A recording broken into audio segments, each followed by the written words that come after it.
కాల్పుల విరమణకి మేమే వ్యతిరేకం, ఖచ్చితంగా పూర్తి స్థాయి కాల్పుల విరమణ చేయాల్సిందే, అట్లాగే ప్రభుత్వాన్ని వేరే వాళ్ళు ఏర్పాటు చేస్తే ఒప్పుకోము, మా ప్రభుత్వమే నడవాలి, సైన్యం వెనక్కి వెళ్ళిపోవాలి అని చెప్తూ వచ్చినట్టు హమాస్ ఇప్పుడు ఒక అడుగు వెనక్కి తగ్గింది.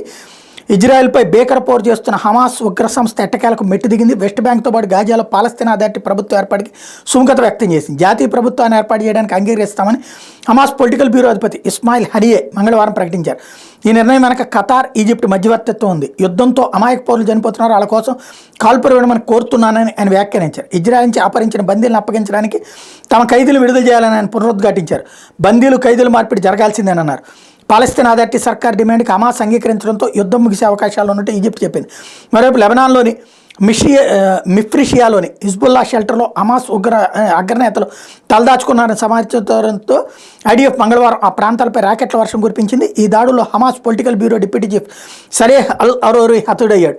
మరోవైపు ఇజ్రాయెల్ సైన్యంలోని గివాటి బ్రిగేడ్లో డివిజన్ కమాండర్ హరేల్ ఇటా నవజాత్ శిశువును గాజా స్ట్రిప్ నుంచి అపహరించడం మీద ఆధారాలు లభించాయని ఐడిఎఫ్ మంగళవారం ధృవీకరించింది.